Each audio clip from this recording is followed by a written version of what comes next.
Price the Lord. കർത്താവിൻ്റെ പരിശുദ്ധമായ നാമത്തിന് നന്ദിയോട് സ്തോത്രം. അനുഗ്രഹിക്കപ്പെട്ടതായി നല്ല സമയത്തിനായിട്ട് ദൈവത്തെ തീയതിയുമായി സ്തുതിക്കുന്നു.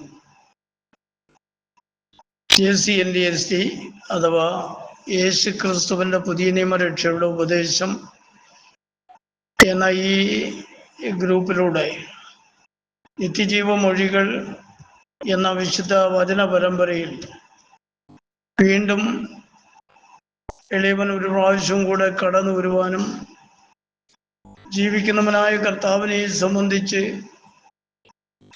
നിങ്ങളുമായിട്ട് ഷെയർ ചെയ്യുവാൻ സ്വർഗത്തിലെ ദൈവം എളിയവന് ഒരവസരം കൂടെ ദാനമായി നൽകിയ വലിയവനാകുന്ന കർത്താവിൻ്റെ കൃപയെ ഓർത്ത് ദൈവത്തെ തീയതിയുമായി സ്തുതിക്കുന്നു.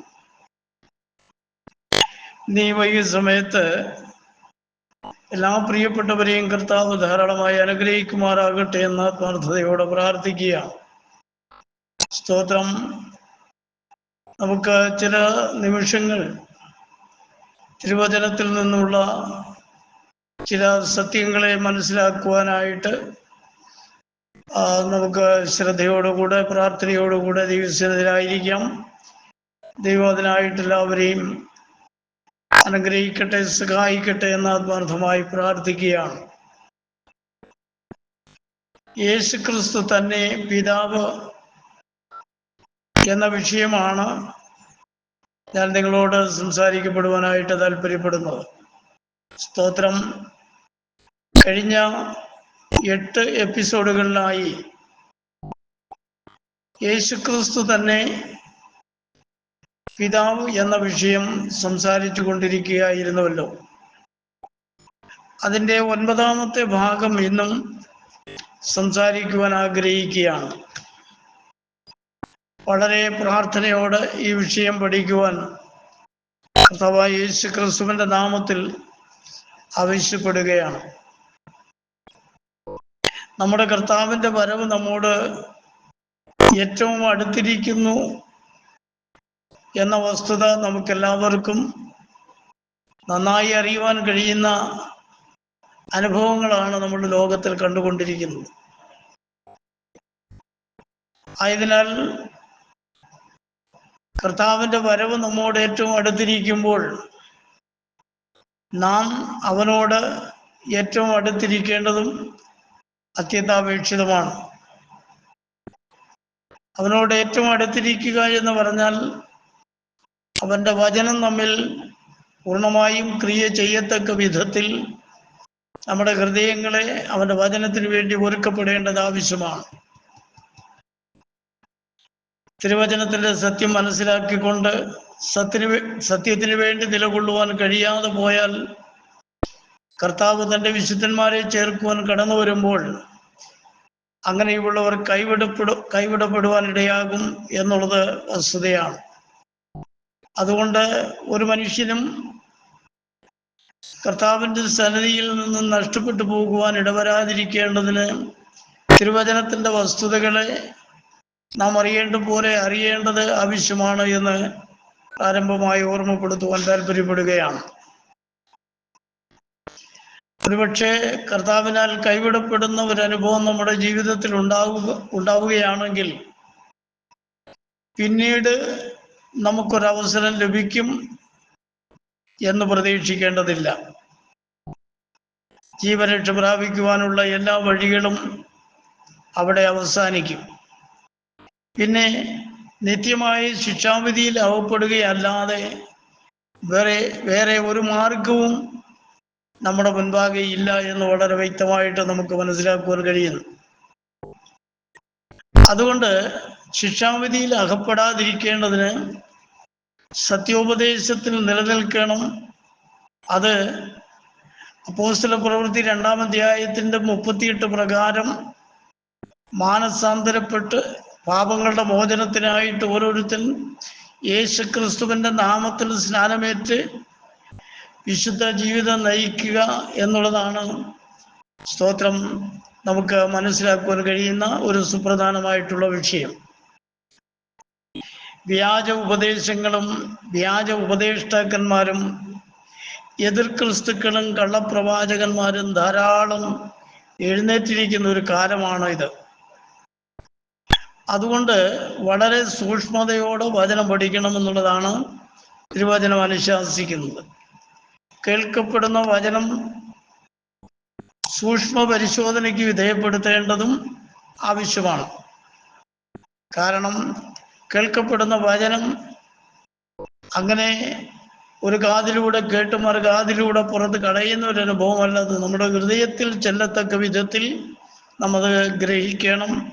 അത് നമ്മുടെ ഹൃദയത്തിൽ അത് വധിക്കുവാനിടയായി തീരണമെങ്കിൽ തിരുവചനം നാം ശരിയായിട്ടും പരിശോധിച്ചുകൊണ്ട് നമ്മളത് വിശ്വസിക്കുക എന്നുള്ളതാണ് ഓർമ്മപ്പെടുത്തുവാനുള്ളത്.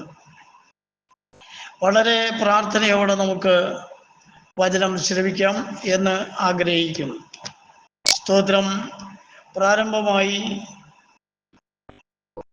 യോഹന്നാന്റെ സുവിശേഷം 16-ാം അധ്യായത്തിന്റെ 1 മുതൽ 3 വരെയുള്ളതായ വേദഭാഗങ്ങൾ വായിക്കുവാൻ ആഗ്രഹിക്കുകയാണ്. യോഹന്നാന്റെ സുവിശേഷം 16-ാം അധ്യായത്തിന്റെ 1 മുതൽ 3 വരെയുള്ളതായ വേദഭാഗങ്ങൾ. നിങ്ങൾ ഇടറിപ്പോകാതിരിപ്പാൻ ഞാനിത് നിങ്ങളോട് അറിയിക്കുന്നു. അവർ നിങ്ങളെ പള്ളിപ്രവിഷ്ടരാക്കും. അത്രയുമല്ല, നിങ്ങളെ കൊല്ലുന്നവനെല്ലാം ദൈവത്തിന് വഴിപാട് കഴിക്കുന്നു എന്ന് വിചാരിക്കുന്ന നാഴിക വരുന്നു എന്നാണ് 1-2 വാക്യഭാഗത്തിൽ നമുക്ക് കാണുവാൻ കഴിയുന്നത്. പിന്നീട് അതിൻ്റെ 3-ാമത്തെ വാക്യഭാഗത്തിൽ നാം വായിക്കുന്നത്, സ്തോത്രം, അവൻ പിതാവിനെയും, സ്തോത്രം, ക്ഷമിക്കണം, അവൻ എന്നല്ല, അവർ പിതാവിനെയും എന്നെയും അറിയായിക കൊണ്ട് ഇങ്ങനെ ചെയ്യുന്നു എന്നാണ് ദൈവവചനത്തിലൂടെ നമുക്ക് കാണുവാൻ കഴിയുന്നത്. എന്ന് പറഞ്ഞാൽ, സ്തോത്രം, നിങ്ങൾ ഒരു കാരണവശാലും ഇടറിപ്പോകുവാൻ ഇടയാകരുത്. അവർ നിങ്ങളെ പള്ളിപ്രവിഷ്ടരാക്കും. അത്രയുമല്ല, നിങ്ങളെ കൊല്ലുന്നവനെല്ലാം ദൈവത്തിന് വഴിപാട് കഴിക്കുന്നു എന്ന് വിചാരിക്കുന്ന നാഴിക വരുന്നു എന്നാണ് അതിൻ്റെ 1-2 വാക്യഭാഗങ്ങളിൽ നമുക്ക് കാണുവാൻ കഴിയുന്നത്. അതിൻ്റെ കാരണം, അങ്ങനെ സംഭവിക്കുവാനുള്ള കാരണത്തെക്കുറിച്ചാണ് കർത്താവ് 3-ാമത്തെ വാക്യഭാഗത്തിൽ പറഞ്ഞിരിക്കുന്നത്. അവർ പിതാവിനെയും എന്നെയും അറിയായിക കൊണ്ടാണ് ഇങ്ങനെ ചെയ്യുന്നത്. പിതാവിനെയും എന്നെയും അവർ അറിയുന്നില്ല. സ്തോത്രം. ഞാൻ ആരാണെന്നും പിതാവ് ആരാണെന്നും വ്യക്തിപരമായിട്ട് അല്ലെങ്കിൽ വ്യക്തമായിട്ട് അവർ അറിഞ്ഞിരുന്നു എങ്കിൽ ഇത്തരം പ്രവൃത്തികൾ ചെയ്യുകയില്ലായിരുന്നു എന്നാണ് കർത്താവ് ഓർമ്മപ്പെടുത്തുന്നതായിട്ട് നമുക്ക് കാണുവാൻ കഴിയുന്നത്. സ്തോത്രം. യോഹന്നാന്റെ സുവിശേഷം 16-ാം അധ്യായത്തിൻ്റെ തന്നെ 13, 14, 15 വാക്യഭാഗങ്ങൾ വായിക്കുമ്പോൾ, സ്തോത്രം, അവിടെ രേഖപ്പെടുത്തിയിരിക്കുന്നത് എങ്ങനെയാണ്? സത്യത്തിൻ്റെ ആത്മാവ് വരുമ്പോഴോ അവൻ നിങ്ങളെ സകല സത്യത്തിലും വഴി നടത്തും. അവൻ സ്വയമായി സംസാരിക്കാതെ താൻ കേൾക്കുന്നത് സംസാരിക്കുകയും വരുവാനുള്ളത് നിങ്ങൾക്ക് അറിയിച്ചു തരികയും ചെയ്യും എന്നാണ് അതിൻ്റെ 13-ാമത്തെ വാക്യഭാഗത്തിൽ നമുക്ക് കാണുവാൻ കഴിയുന്നത്. അപ്പോൾ സത്യത്തിൻ്റെ ആത്മാവാണ് നമുക്ക് സകലതും അറിയാനുള്ളതായ കൃപ നൽകുന്നത് എന്ന് അവിടെ രേഖപ്പെടുത്തിയിരിക്കുകയാണ്. സത്യത്തിൻ്റെ ആത്മാവ് വരുമ്പോഴോ അവൻ നിങ്ങളെ സകല സത്യത്തിലും വഴി നടത്തുമെന്നാണ്. ഒരുപക്ഷെ വഴിതെറ്റി പോകുവാനിടയായിത്തീരുന്നത് അല്ലെങ്കിൽ സത്യം അറിയാൻ കഴിയാതിരിക്കുന്നതിൻ്റെ പ്രധാനപ്പെട്ട കാരണം സത്യത്തിൻ്റെ ആത്മാവ് ഒരുവനിൽ ഇല്ലാതിരിക്കുമ്പോഴാണ് അവന് സത്യം തിരിച്ചറിയുവാൻ കഴിയാതെ വ്യാജമായ പല മാർഗങ്ങളും അവൻ അന്വേഷിക്കുവാനിടയായിത്തീരുന്നതും അതിനെ പിന്തുടരുവാനിടയായിത്തീരുന്നതും എന്ന് ദൈവവചനം നമ്മെ വളരെ വ്യക്തമായി പഠിപ്പിക്കുകയാണ്. അപ്പോൾ സത്യത്തിൻ്റെ ആത്മാവ് വരുമ്പോഴാണ് അവൻ സത്യത്തിൽ നമ്മെ നടത്തുവാനിടയായിത്തീരുന്നത്. സ്വതം സത്യത്തിൻ്റെ ആത്മാവിനെ സംബന്ധിച്ച് വീണ്ടും കർത്താവ് പറയുന്ന, അവൻ സ്വയമായി സംസാരിക്കാതെ താൻ കേൾക്കുന്നത് സംസാരിക്കുകയും വരുവാനുള്ളത് അറിയിച്ചു തരികയും ചെയ്യും എന്നാണ്. സ്വയമായിട്ടൊന്നും സത്യത്തിൻ്റെ ആത്മാവ് സ്വന്തം ഇഷ്ടപ്രകാരം ചെയ്യുന്നില്ല. എന്ന് പറഞ്ഞാൽ സർവശക്തനായ ദൈവത്താൽ ലഭിക്കപ്പെടുന്നതായ ആലോചനകളാണ് അവൻ നമുക്ക് നൽകുവാനിടയായി തീരുന്നത് എന്ന് അവിടെ രേഖപ്പെടുത്തി നമുക്ക് കാണുവാൻ കഴിയുന്നു. അതിൻ്റെ 14ഉം 15ഉം വാക്യഭാഗങ്ങൾ വായിക്കുമ്പോൾ അവൻ എനിക്കുള്ളതിൽ നിന്ന് എടുത്ത് നിങ്ങൾക്ക് അറിയിച്ചു തരുന്നത് കൊണ്ട് എന്നെ മഹത്വപ്പെടുത്തുന്നു. അവൻ പരിശുദ്ധാത്മാവ് എനിക്കുള്ളതിൽ നിന്നാണ്, ക്രിസ്തുവിനുള്ളതിൽ നിന്നാണ് എടുത്ത് നിങ്ങൾക്ക് അറിയിച്ചു തരുന്നത്. അതുകൊണ്ട് എന്നെ മഹത്വപ്പെടുത്തുന്നു എന്നവിടെ രേഖപ്പെടുത്തിയിരിക്കുകയാണ്. സ്തോത്രം. യെശയ്യാവിന്റെ പുസ്തകം 42-ാം അധ്യായത്തിന്റെ 8-ാമത്തെ വാക്യഭാഗം വായിക്കുമ്പോൾ, ഞാൻ യഹോവ, അത് തന്നെ എൻ്റെ നാമം, ഞാൻ എൻ്റെ മഹത്വം മറ്റൊരുത്തനും എൻ്റെ സ്തുതി വിഗ്രഹങ്ങൾക്കും വിട്ടുകൊടുക്കുകയില്ല. അപ്പം സകല മഹത്വത്തിനും യോഗ്യനായവൻ സർവശക്തനായ ദൈവമാണ്. സ്തോത്രം. അപ്പോ ഇവിടെ പറഞ്ഞിരിക്കുന്നത്, യോഹന്നാന്റെ സുവിശേഷത്തിൽ പറഞ്ഞിരിക്കുന്നത്, അവൻ എനിക്കുള്ളതിൽ നിന്ന് എടുത്ത് നിങ്ങൾക്ക് അറിയിച്ചു തരുന്നത് കൊണ്ട് എന്നെ മഹത്വപ്പെടുത്തുന്നു. പരിശുദ്ധാത്മാവ് കർത്താവായ യേശു ക്രിസ്തുവിനെ മഹത്വപ്പെടുത്തുന്നു എന്നാണ് അവിടെ നമുക്ക് കാണുവാൻ കഴിയുന്നത്. പിന്നീട് അവിടെ അതിൻ്റെ 15-ാമത്തെ വാക്യഭാഗത്തിൽ നാം വായിക്കുന്നത്, പിതാവിനുള്ളതൊക്കെയും എനിക്കുള്ളത്, അതുകൊണ്ട് അത്രേ അവൻ എനിക്കുള്ളതിൽ നിന്ന് എടുത്ത് നിങ്ങൾക്ക് അറിയിച്ചു തരും എന്ന് ഞാൻ പറഞ്ഞത്. പിതാവിനുള്ളതെല്ലാം എനിക്കുള്ളതാണ്, എനിക്കുള്ളതെല്ലാം പിതാവിനുള്ളതുമാണ്. അതുകൊണ്ടാണ് പരിശുദ്ധാത്മാവ് എനിക്ക് ഉള്ളതിൽ നിന്നും എടുത്ത് നിങ്ങൾക്ക് അറിയിച്ചു തരും എന്ന് പറഞ്ഞിരിക്കുന്നത് എന്ന് കർത്താവ് വീണ്ടും ആവർത്തിച്ച് സംസാരിക്കുന്നതായിട്ടാണ് നമുക്കവിടെ കാണുവാൻ കഴിയുന്നത്. സ്തോത്രം. ദൈവത്തെ സംബന്ധിച്ച് വളരെ വ്യക്തമായിട്ട് നാം അറിഞ്ഞിരിക്കേണ്ടത് ആവശ്യമാണ്. നാം അബ്ബാ പിതാവേ എന്ന് വിളിക്കുന്നത് ആരെയാണെന്നുള്ള വസ്തുത നാം ഗ്രഹിച്ചിരിക്കേണ്ടത് ആവശ്യമാണ്. എന്തെങ്കിലുമൊക്കെ സ്തോത്രം തെറ്റായ ചിന്താഗതികളിലൂടെ നമ്മുടെ ക്രിസ്തീയ ജീവിതത്തിൽ നാം മുൻപോട്ട് പോവുകയാണെങ്കിൽ നാം വളരെ നിരാശരും ദുഃഖിതരുമായി തീരുന്ന ഒരു അനുഭവം നമ്മുടെ ജീവിതത്തിൽ ഉണ്ടാകുമെന്നുള്ളതാണ് ദൈവവചനത്തിലൂടെ നമുക്ക് വളരെ വ്യക്തമായിട്ട് പഠിക്കുവാൻ കഴിയുന്നു. അതുകൊണ്ട് അത്തരം തെറ്റായ ആലോചനകളിലൂടെ കടന്നു പോകാതെ തിരുവചനത്തിന്റെ സത്യം എന്താണെന്ന് നാം മനസ്സിലാക്കേണ്ടത് ആവശ്യമാണ് എന്ന് തിരുവചനത്തിലൂടെ ഓർമ്മപ്പെടുത്തുവാൻ ഞാൻ താല്പര്യപ്പെടുകയാണ്. തിമോത്തിയോസിന് എഴുതിയ 1-ാമത്തെ ലേഖനത്തിന്റെ 3:16 നമുക്കെല്ലാവർക്കും അറിവുള്ള വാക്യഭാഗമാണ്. എങ്കിലും ഞാൻ അത് ഈ വിഷയവുമായിട്ട് ബന്ധപ്പെട്ട് സംസാരിക്കുവാനായിട്ട് ആഗ്രഹിക്കുകയാണ്.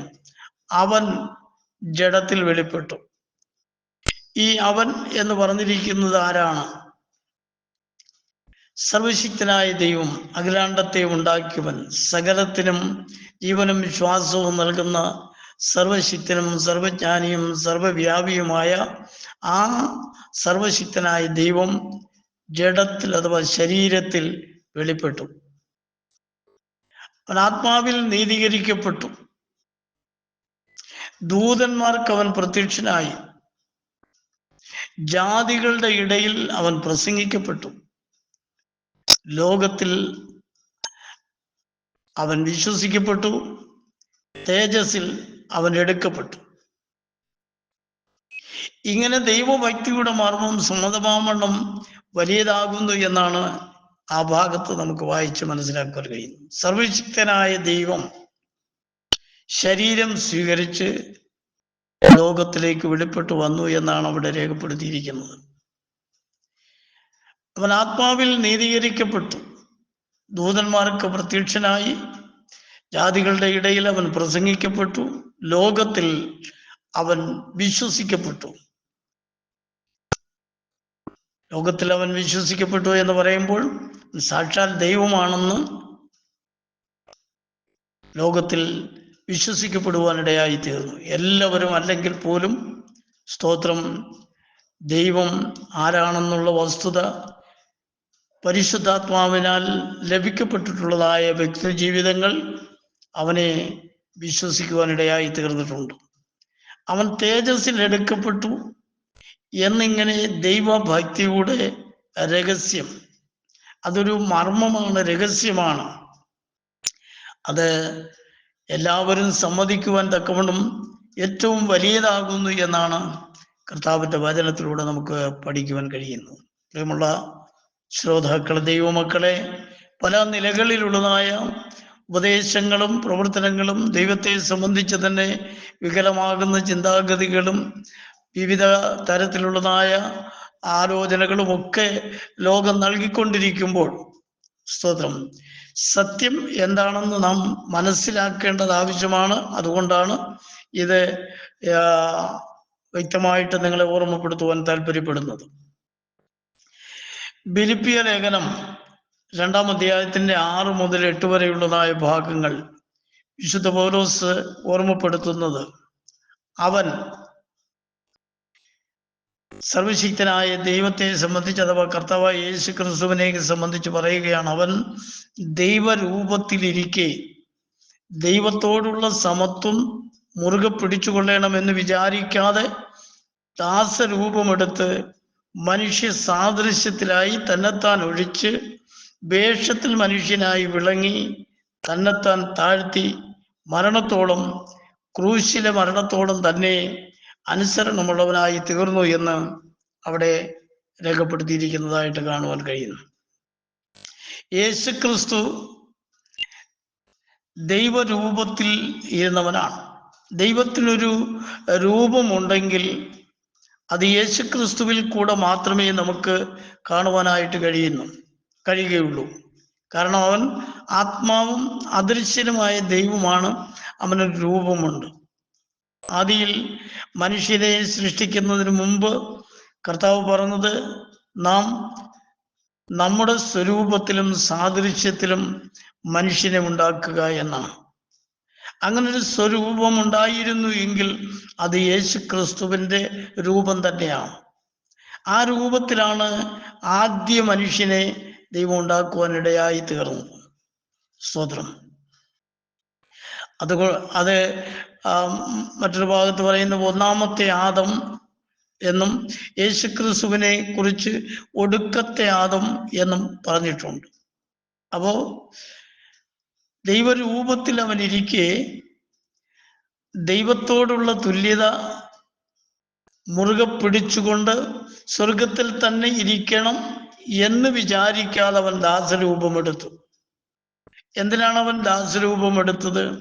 തൻ്റെ സ്വരൂപത്തിൽ സൃഷ്ടിക്കപ്പെട്ടതായ മനുഷ്യൻ പാപം ചെയ്ത് മരണയോഗ്യനായി തീർന്നതുകൊണ്ട് അവനെ മരണത്തിൽ നിന്ന് വീണ്ടെടുക്കുവാൻ ഈ ലോകത്തിൻ്റെ യാതൊരു വിധമാകുന്ന പ്രവൃത്തികൾ കൊണ്ടും സാധ്യമല്ല എന്ന് അവൻ അറിയാമായിരുന്നത് കൊണ്ട് സർവജ്ഞാനിയായ ദൈവം, സ്തോത്രം, മനുഷ്യരൂപമെടുത്ത് മനുഷ്യ സാദൃശ്യത്തിലായി തന്നെത്താൻ ഒഴിച്ചു എന്ന് പറഞ്ഞാൽ തൻ്റെ സ്വതസിദ്ധമായിട്ടുള്ള ആ അവസ്ഥയ്ക്ക് താൽക്കാലികമായിട്ടൊരു മാറ്റം വരുത്തി വേഷത്തിൽ മാത്രം അവൻ മനുഷ്യനായി വിളങ്ങി. അവൻ വേഷത്തിൽ മനുഷ്യനായി വിളങ്ങിയെങ്കിലും സാക്ഷാൽ സർവശക്തനായ ദൈവമായിരുന്നു അവൻ എന്നത് തിരുവചനത്തിൻ്റെ സത്യങ്ങൾ നമ്മെ വളരെ വ്യക്തമായിട്ട് ഓർമ്മപ്പെടുത്തുകയാണ്. തന്നെത്താൻ താഴ്ത്തി എന്ന് പറഞ്ഞാൽ മറ്റാരും നിർബന്ധപൂർവം അവനെ താഴ്ത്തിയതല്ല, താൻ തന്നെ തനിക്ക് താഴ്ച വരുത്തി എന്നാണ് ദൈവവചനത്തിലൂടെ കാണുവാൻ കഴിയുന്നത്. മരണത്തോളം, ക്രൂശിലെ മരണത്തോളം തന്നെ അവൻ അനുസരണമുള്ളവനായി തീർന്നു എന്നാണ് ആ ഭാഗത്തിലൂടെ നമുക്ക് പഠിക്കുവാനായിട്ട് കഴിയുന്നത്. കാരണം സ്തോത്രം, സർവശക്തനായ ദൈവമാണ് തനിക്ക് അങ്ങനൊരു അവസ്ഥ വരുത്തിയത്. അല്ലാതെ സ്തോത്രം മറ്റാരും അവനെ നിർബന്ധിച്ച് ആ ഒരു നിലയിലേക്ക് സ്തോത്രം കൊണ്ടുവന്നതല്ല എന്ന് വളരെ വ്യക്തമായിട്ടും നമ്മെ പഠിപ്പിക്കുകയാണ് വചനം. യോഹന്നാന്റെ സുവിശേഷം തന്നെ 16-ാം അധ്യായത്തിന്റെ 28, 29 വാക്യഭാഗങ്ങൾ വായിക്കുമ്പോൾ, നിങ്ങൾ എന്നെ സ്നേഹിച്ചു, ഞാൻ പിതാവിൻ്റെ അടുക്കൽ നിന്ന് വന്നിരിക്കുന്നു എന്ന് വിശ്വസിച്ചിരിക്കൊണ്ട് പിതാവ് താനും നിങ്ങളെ സ്നേഹിക്കുന്നു. അവിടെ അതിൻ്റെ 27-ാമത്തെ വാക്യഭാഗം വായിക്കുമ്പോൾ അവിടെ രേഖപ്പെടുത്തിയിരിക്കുന്ന ഇങ്ങനെയാണ്: നിങ്ങൾ എന്നെ സ്നേഹിച്ചു. എൻ്റെ ശിഷ്യഗണത്തോട് പറയുന്നതാണ്. ഞാൻ പിതാവിൻ്റെ അടുക്കൽ നിന്ന് വന്നിരിക്കുന്നു എന്ന് നിങ്ങൾ വിശ്വസിച്ചിരിക്കുന്നു, അതുകൊണ്ട് പിതാവ് താനും നിങ്ങളെ സ്നേഹിക്കുന്നു. അപ്പോ യേശുക്രിസ്തുവിനെ മനുഷ്യർ അല്ലെങ്കിൽ തൻ്റെ ശിഷ്യന്മാർ സ്നേഹിക്കുകയും താൻ സർവശക്തനായ ദൈവത്തിൻ്റെ അടുക്കൽ നിന്ന് വന്നവനാണ് എന്ന് അവർ വിശ്വസിച്ചിരിക്കുകയും ചെയ്യുന്നത് കൊണ്ട് സർവശക്തനായ ദൈവം തൻ്റെ ശിഷ്യന്മാരെ സ്നേഹിക്കുന്നു എന്നാണ് അവിടെ രേഖപ്പെടുത്തി നമുക്ക് കാണുവാൻ കഴിയുന്നത്. അവൻ്റെ സ്തോത്രം വ്യത്യസ്തമാകുന്ന നിലകളിൽ അവിടെ നമ്മൾ കാണുമ്പോൾ തൻ്റെ മനുഷ്യത്വവും ദൈവത്വവും തമ്മിലുള്ളതായ അവസ്ഥയെ സംബന്ധിച്ച് നാം മനസ്സിലാക്കിയിരിക്കേണ്ടത് ആവശ്യമാണ്. സ്തോത്രം. ഞാൻ പിതാവിൻ്റെ അടുക്കൽ നിന്ന് പുറപ്പെട്ട് ലോകത്തിൽ വന്നിരിക്കുന്നു, പിന്നെ ലോകത്തെ വിട്ട് പിതാവിൻ്റെ അടുക്കൽ പോകുന്നു. അതിൻ്റെ 28-ാമത്തെ വാക്യഭാഗമാണ്: ഞാൻ പിതാവിൻ്റെ അടുക്കൽ നിന്ന് പുറപ്പെട്ട് ലോകത്തിൽ വന്നിരിക്കുന്നു, പിന്നെയും ലോകത്തെ വിട്ട് പിതാവിൻ്റെ അടുക്കൽ പോകുന്നു. അപ്പോ ലോകത്തിലേക്ക് അവൻ കടന്നു വന്നത് പിതാവിൻ്റെ അടുക്കൽ നിന്നാണെന്നും ഇനി പിതാവിൻ്റെ അടുക്കലേക്ക് താൻ കടന്നു പോകുന്നു എന്നും പറഞ്ഞിരിക്കുന്നത് കൊണ്ട് തെറ്റിദ്ധാരണകൾ പ്രചരിപ്പിക്കാനും തെറ്റായി ചിന്താഗതികൾ വളർത്തുവാനും ഇടയാകരുത്. ഞാൻ പിതാവിൻ്റെ അടുക്കൽ നിന്ന് വന്നിരിക്കുന്നു എന്നും പിതാവിൻ്റെ അടുക്കലേക്ക് പോകുന്നു എന്നും പറഞ്ഞിരിക്കുന്നതിൻ്റെ അർത്ഥം താൻ മനുഷ്യത്വം സ്വീകരിച്ച് ലോകത്തിലേക്ക് വരുമ്പോൾ തനിക്കുള്ള ഏതെല്ലാം മഹത്വം താൻ താൽക്കാലികമായിട്ട് വിട്ടുഭൂമിയിലേക്ക് വന്നുവോ, താൻ താൽക്കാലികമായി വിട്ടുപോരുന്ന സകല മഹിമകളും വീണ്ടും ഏറ്റെടുത്ത് താൻ മഹിമയോടെ ആദിയിൽ ആയിരുന്ന അതേ അവസ്ഥകളും അധികാരങ്ങളും ഏറ്റെടുക്കുവാൻ വേണ്ടി പോകുന്നു എന്നാണ് മുകളിൽ പറഞ്ഞതിൻ്റെ അർത്ഥം എന്നാണ് നാം മനസ്സിലാക്കേണ്ടത്. സ്തോത്രം. താൻ സാക്ഷാൽ സർവശക്തനായ ദൈവമായിരുന്നവൻ ജഡത്തിൽ വെളിപ്പെട്ട് ഭൂമിയിലേക്ക് വരുമ്പോൾ താൽക്കാലികമായിട്ട് തൻ്റെ അവസ്ഥയ്ക്ക് ചെറിയ മാറ്റങ്ങൾ വരുത്തിയിരുന്നു എന്ന് പറഞ്ഞാൽ, സ്തോത്രം, അവനുണ്ടായിരുന്ന സകല മഹത്വത്തിൽ നിന്നും താൽക്കാലികമായിട്ടുള്ള ഒരു ഇളവ് അല്ലെങ്കിൽ താഴ്ച തനിക്ക് ഭവിക്കുവാനിടയായി തീർന്നു. താൻ അത് ഭവിച്ചു എന്ന് പറയുമ്പോൾ താൻ സ്വയം ആ താഴ്ച ഏറ്റെടുക്കുകയായിരുന്നു. അങ്ങനെ ഭൂമിയിലേക്ക് കടന്നു വന്നവനായ താൻ ഈ ലോകത്തിൽ ജീവിക്കുമ്പോൾ മനുഷ്യത്വം സ്വീകരിച്ച് അവൻ ഈ ലോകത്തിൽ ജീവിച്ചു. എന്നാൽ ഏതെല്ലാം മഹത്വം താൻ താൽക്കാലികമായി വിട്ടിട്ടാണ് ഭൂമിയിലേക്ക് വന്നത്, അതേ മഹത്വമെല്ലാം താൻ വീണ്ടും ഏറ്റെടുത്ത് താൻ മഹിമയോടെ ആദിയിൽ ആയിരുന്ന അതേ അവസ്ഥയിൽ സകല അധികാരങ്ങളും ഏറ്റെടുക്കുവാൻ വേണ്ടി താൻ ഉയരങ്ങളിലേക്ക് പോകുന്നു എന്നാണ് മുകളിൽ നാം വായിച്ച വചനത്തിൽ നിന്ന് നമുക്ക് മനസ്സിലാക്കുവാൻ കഴിയുന്നത്.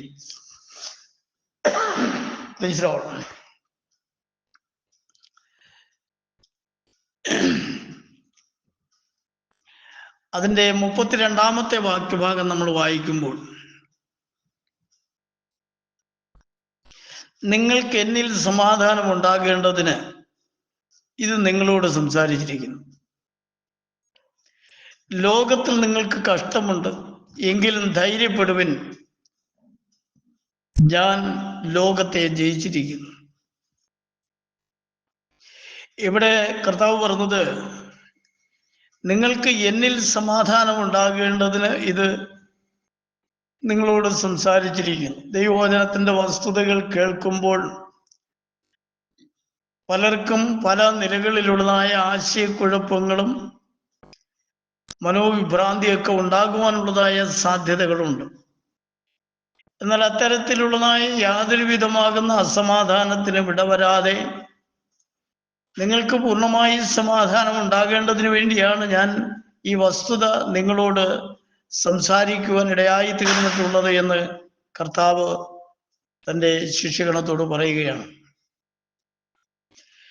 തന്നെയുമല്ല, നിങ്ങൾ ഈ ലോകത്തിൽ ജീവിക്കുമ്പോൾ അനേകം കഷ്ടങ്ങൾ നിങ്ങളുടെ ജീവിതത്തിൽ അനുഭവപ്പെടുവാൻ സാധ്യതയുണ്ട്. അത് കർത്താവായ യേശുക്രിസ്തു മുഖാന്തരമാണ് ഈ കഷ്ടങ്ങളെല്ലാം സഹിക്കേണ്ടതായിട്ട് വരുന്നത്. ലോകത്തിൽ നിങ്ങൾക്ക് കഷ്ടമുണ്ട്, എങ്കിലും ധൈര്യപ്പെടുവിൻ, ഞാൻ ലോകത്തെ ജയിച്ചിരിക്കുന്നു.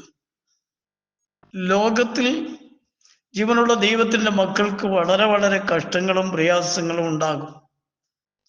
എങ്കിലും നിങ്ങൾ അധൈര്യപ്പെട്ടു പോകരുത്, ധൈര്യപ്പെടുവിൻ, ഞാൻ ലോകത്തെ ജയിച്ചിരിക്കുകയാണ്. സ്തോത്രം.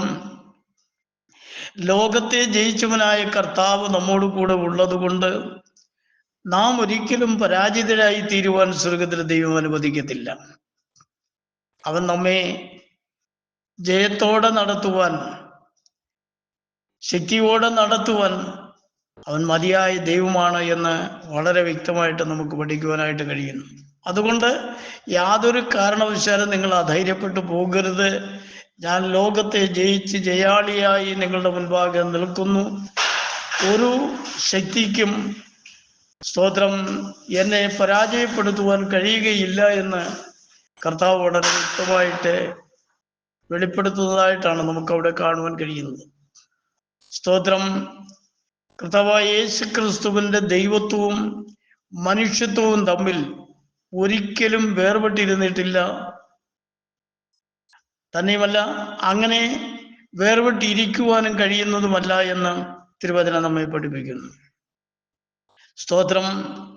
അവന്റെ ദൈവത്വം തൻ്റെ മനുഷ്യത്വത്തോടും, തൻ്റെ മനുഷ്യത്വം തൻ്റെ ദൈവത്വത്തോടും സ്തോത്രം യോജിച്ചിരുന്നു. ഒരിക്കലും അത് വേർപെട്ടിരുന്നിട്ടില്ല. അങ്ങനെ വേർപെട്ടിരിക്കുവാനും സാധ്യമല്ല എന്ന് ദൈവവചനം വളരെ വ്യക്തമായിട്ട് നമ്മെ പഠിപ്പിക്കുകയാണ്. കാരണം അതാണ് കർത്താവ് പറഞ്ഞത്, ഞാനും പിതാവും ഒന്നാകുന്നു എന്ന് പറഞ്ഞതിൻ്റെ സാരം അത് തന്നെയാണ്. ഒരിക്കലും അവൻ്റെ ദൈവത്വവും മനുഷ്യത്വവും തമ്മിൽ വേർപെട്ടിരിക്കുന്നില്ല. രണ്ട് വ്യക്തിത്വത്തിൻ്റെ ഉടമകളല്ല, ഒരേ ദൈവത്തിൻ്റെ രണ്ട് അവസ്ഥകളാണ് നമുക്ക് അവിടെ കാണുവാൻ കഴിയുന്നത്. അത് പലരും അതിനെ തെറ്റായ നിലകളിൽ പഠിപ്പിക്കുകയും അങ്ങനെ വിശ്വസിക്കുകയും ചെയ്യുന്നത് കൊണ്ട് ശരിയായിട്ടുള്ളതിനെ അറിയുവാൻ കഴിയുന്നില്ല. സ്തോത്രം. അങ്ങനെ ശരിയായിട്ടുള്ളതിനെ അറിയുവാൻ കഴിയാതെ വ്യാജമായതിനെ ചില സങ്കല്പങ്ങളിലൂടെ അംഗീകരിച്ചു പോകുവാൻ കഴിയുന്ന വ്യക്തി ജീവിതങ്ങൾക്കൊടുവിൽ നിരാശപ്പെടേണ്ടതായിട്ട് വരുമെന്നുള്ളതിന് യാതൊരു തർക്കവുമില്ല. നിങ്ങൾ ശരിയായിട്ടുള്ളതിനെ തിരിച്ചറിഞ്ഞ് സത്യത്തിനു വേണ്ടി നിലകൊള്ളുന്നു എങ്കിൽ മാത്രമേ നിങ്ങൾക്ക് അവന്റെ രാജ്യത്തിൽ പങ്കാളിത്തം വഹിക്കുവാനായിട്ട് കഴിയുകയുള്ളൂ. ഇല്ല എങ്കിൽ സ്വതന്ത്രം ഈ ഭൗതിക ലോകത്തിൽ ജീവിക്കുമ്പോൾ ചില നേട്ടങ്ങൾ കൈവരിക്കുവാൻ നിങ്ങൾക്ക് കഴിഞ്ഞു എന്ന് വരാം. സ്വതന്ത്രം ഇവിടെ ധാരാളം ധനമുണ്ടാക്കാൻ, ബാങ്ക് ബാലൻസ് ഉണ്ടാക്കാൻ, വസ്തുവകകൾ സമ്പാദിക്കുവാൻ, ഇല്ലെങ്കിൽ മോടിയുള്ള വാഹനങ്ങൾ ഉണ്ടാക്കുവാൻ, ഇങ്ങനെയൊക്കെയുള്ള പല കാര്യങ്ങൾ നിങ്ങൾക്ക് ചെയ്യുവാൻ കഴിഞ്ഞു എന്ന് വരാം. പക്ഷേ പരമനാഥനായ കർത്താവിന്റെ രാജ്യത്തിൽ എത്തിച്ചേരുവാൻ കഴിയണമെന്നുണ്ടെങ്കിൽ ദൈവവചനത്തിന്റെ വസ്തുതകൾ മനസ്സിലാക്കി അതിനനുസരണമായിട്ടുള്ള ഒരു ക്രിസ്തീയ ജീവിതമാണ് ദൈവം നമ്മിൽ നിന്ന് പ്രതീക്ഷിക്കുന്നത്. അത് നമുക്കുണ്ടായിരിക്കേണ്ടതും ആവശ്യമാണ് എന്ന് തിരുവചനം നമ്മെ ഓർമ്മപ്പെടുത്തുകയാണ്. യോഹന്നാന്റെ സുവിശേഷം 1-ാം അധ്യായത്തിന്റെ 1-ാമത്തെ വാക്യഭാഗം വായിക്കുമ്പോൾ സ്തോത്രം. അത് നമുക്ക് വ്യക്തമായിട്ട് മനസ്സിലാക്കുവാൻ കഴിയും. അവന്റെ ദൈവത്വവും മനുഷ്യത്വവും തമ്മിൽ ഒരിക്കലും വേർപെട്ടിരിക്കുവാൻ കഴിയുന്നതുമല്ല എന്ന് നമുക്ക് വളരെ വ്യക്തമായിട്ട് മനസ്സിലാക്കുവാൻ കഴിയും. അവിടെ നമ്മൾ വായിക്കുന്നത് ആദിയിൽ വചനം ഉണ്ടായിരുന്നു. സ്തോത്രം. ഈ വചനം എന്താണെന്നുള്ളതിനെ കുറിച്ച് നമുക്കറിയാം. വചനം കർത്താവായ യേശു ക്രിസ്തുവാണെന്ന് വളരെ വ്യക്തമായിട്ടും നമ്മൾ തിരുവെഴുത്തുകളിലൂടെ പഠിക്കുന്നുണ്ട്. നമുക്ക് സകല കാര്യങ്ങൾക്കും നമുക്ക് അറിവ് തരുന്നത്, നമുക്ക് ആധാരമായിരിക്കുന്നത് ദൈവത്തിന്റെ വചനം തന്നെയാണ്. വചനത്തിന് വെളിയിൽ അഥവാ വേദപുസ്തകത്തിന് പുറത്തുള്ള ഒരു ഉദാഹരണങ്ങളും നമുക്ക് എടുക്കേണ്ടുന്ന കാര്യമില്ല. സ്തോത്രം. ഒന്നും കർത്താവിന്റെ വചനത്തോട് ഉദാഹരിക്കുവാൻ കഴിയുന്നതുമല്ല. ദൈവത്തിന്റെ വചനം സ്വർഗത്തിൽ എന്നേക്കും സ്ഥിരമായിരിക്കുന്നതാണ്. ആദിയിൽ വചനം ഉണ്ടായിരുന്നു. വചനം ദൈവത്തോടു കൂടെ ആയിരുന്നു. വചനം ദൈവമായിരുന്നു. ഒരിക്കലും അത് ഒന്നിലധികമായിട്ടോ അല്ലെങ്കിൽ ഒന്നിൽ നിന്ന് വേർപെട്ട് മറ്റൊന്നായിട്ടിരിക്കുന്നതായിട്ട് കാണുന്നില്ല. ഉണ്ടായിരുന്ന വചനം ദൈവത്തോടു കൂടെ ആയിരുന്നു. വചനം ദൈവമായിരുന്നു എന്നാണ് അവിടെ രേഖപ്പെടുത്തി കാണുവാൻ കഴിയുന്നത്. എന്ന് പറഞ്ഞാൽ സർവശക്തനായ ദൈവം സംസാരിച്ചതാണ് വചനം. അവന്റെ അധരങ്ങളിൽ നിന്ന് പുറപ്പെട്ടു വന്നതാണ് വചനം. അവൻ സംസാരിച്ച വചനം അവൻ തന്നെയാണ്. അത് മറ്റൊരു വ്യക്തിയല്ല. ആ സംസാരിച്ച സകല വാക്കുകളും സർവശക്തനായ ദൈവത്തിൽ തന്നെ നിക്ഷിപ്തമായിരുന്നതാണ്. അഥവാ കർത്താവായ യേശു ക്രിസ്തുവിൽ അഥവാ സർവശക്തനായ ദൈവത്തിൽ ഉണ്ടായിരുന്നതാണ്. ആ വചനമാണ് ലോകത്തോട് സംസാരിക്കുവാനിടയായി തീർന്നിട്ടുള്ളത്. ആ വചനമാണ് ജഡമായി തീർന്നതും കൃപയും സത്യവും നിറഞ്ഞവനായി നമ്മുടെ ഇടയിൽ പാർക്കുവാനിടയായി തീർന്നിട്ടുള്ളത് എന്ന് വളരെ വ്യക്തമായിട്ട് നമുക്ക് മനസ്സിലാക്കുവാൻ കഴിയുന്നു. സ്തോത്രം. ലോക സ്ഥാപനങ്ങൾക്ക് മുമ്പ് സകല സൃഷ്ടികളും ഉണ്ടാകുന്നതിന് മുമ്പ് തന്നെ അവന്റെ പുത്രത്വം പിതൃത്വത്തിൽ സ്ഥാനം പിടിച്ചിരുന്നു എന്നാണ് പഠിക്കുവാൻ കഴിയുന്നത്. അവന്റെ പിതൃത്വവും അവന്റെ പുത്രത്വവും രണ്ട് വ്യക്തിത്വങ്ങളല്ല, അവൻ ഒന്നായിരുന്നു എന്നതിനെ സംബന്ധിച്ച് വളരെ വ്യക്തമായിട്ടും തിരുവചനം നമ്മെ ഓർമ്മപ്പെടുത്തുകയാണ്. അതുകൊണ്ട് സ്തോത്രം, വ്യാജമായതിനെ സ്വീകരിച്ച് സത്യമായതിനെ ഉപേക്ഷിച്ച് കളയുവാൻ ഇടവരാതെ വണ്ണം സത്യമായത് തന്നെ സ്വീകരിച്ചുകൊണ്ട് സത്യത്തിനു വേണ്ടി നിത്യതയോളം നിലനിൽക്കുവാൻ ഏവരെയും കർത്താവ് സഹായിക്കേണ്ടതിന് വേണ്ടി പ്രാർത്ഥിക്കുകയാണ്. അപ്പം അതുകൊണ്ട് അവന്റെ ദൈവത്വത്തെയും മനുഷ്യത്വത്തെയും തമ്മിൽ വേർതിരിക്കുവാൻ, വിഭജിക്കുവാൻ സാധ്യമല്ല എന്ന് വളരെ വ്യക്തമായിട്ട് നമുക്ക് പഠിക്കുവാൻ കഴിയുന്നു. അതാണ് കർത്താവ് പറഞ്ഞത്, ഞാനും പിതാവും ഒന്നാകുന്നു എന്ന് പറഞ്ഞിരിക്കുന്നതിൻ്റെ ഉദ്ദേശം തന്നെ അത് തന്നെയാണ്. പിതാവിനെയും പുത്രനെയും തമ്മിൽ വേർതിരിക്കുവാൻ കഴിയുന്നതല്ല. പിതാവ് പുത്രൻ എന്നീ നിലകളിലുള്ളതായ രണ്ട് അവസ്ഥകൾ അഥവാ ശുശ്രൂഷകൾ കർത്താവ് നിർവഹിക്കേണ്ടതായിരുന്നു. അതിനുവേണ്ടി താൻ പിതാവായിട്ടും പുത്രനായിട്ടും വെളിപ്പെട്ടു വന്നു.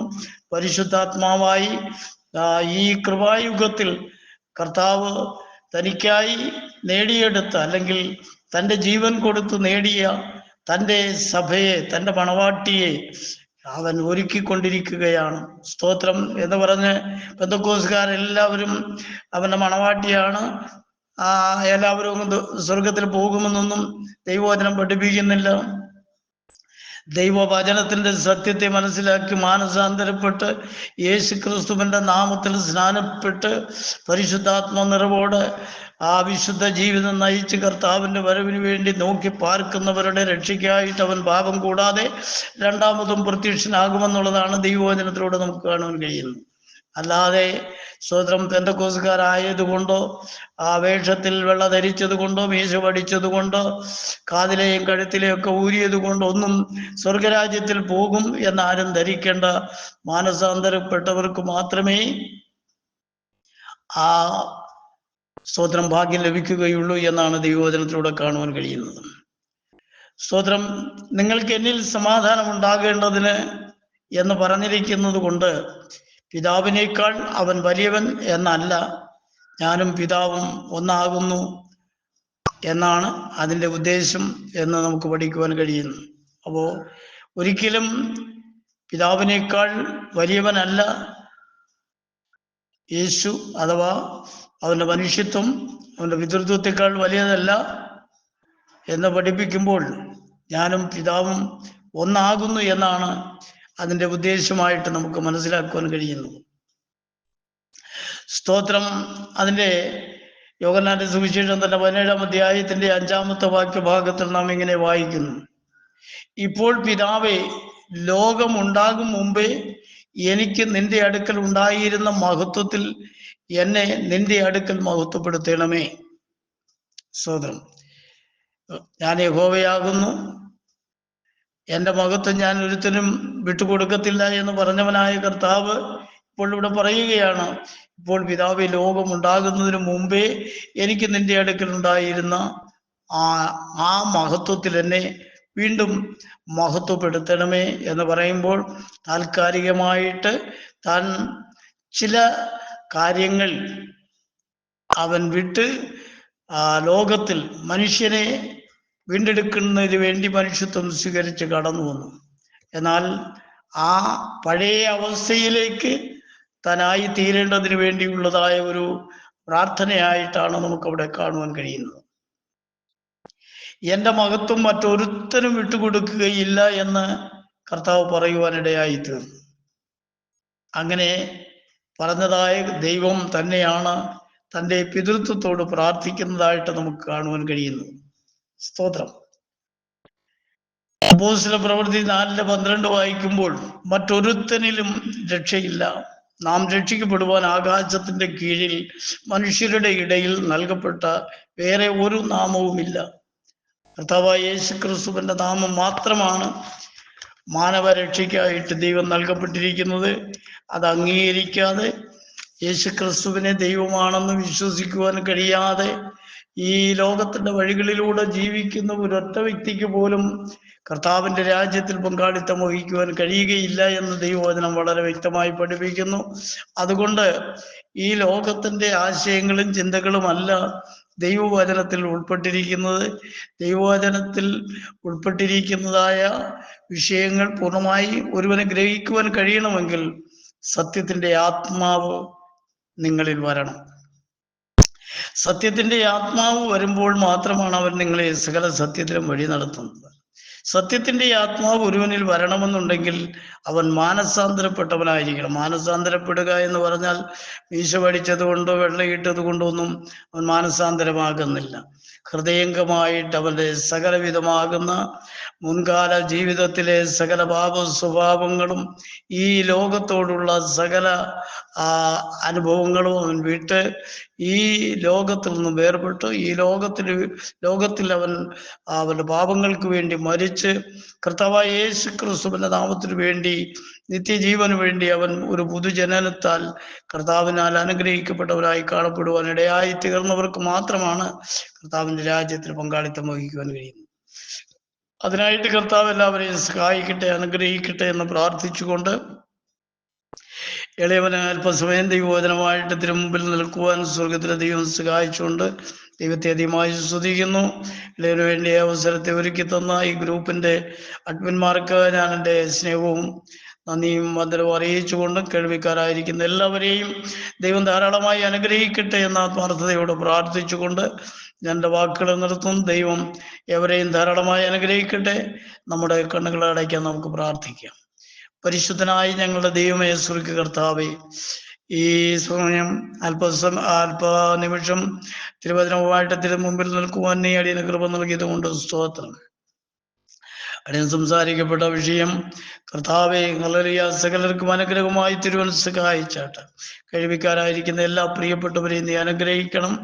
ഗ്രൂപ്പിന്റെ അഡ്മിന്മാരെയും ബഹുമാന്യ കർത്താവിന്റെ ദാസന്മാരെ എല്ലാവരെയും അനുഗ്രഹിച്ചാട്ട് സകലവും നിന്റെ നാമത്തിന്റെ മഹത്വത്തിനും പുകഴ്ചയ്ക്കുമാകേണ്ടതിന് സഹായിക്കണം. പ്രാർത്ഥന തിരുമേനി കേട്ട് ഇളയവനെയും ബലപ്പെടുത്തിക്കൊണ്ട് സ്തോത്രം. സകല മഹത്വം ഇരിക്കട്ടെ യേശു ക്രിസ്തുവിന്റെ നാമത്തിൽ തന്നെ. ആമേൻ. Praise the lord, hallelujah, glory, സ്തോത്രം സ്തോത്രം സ്തോത്രം സ്തോത്രം.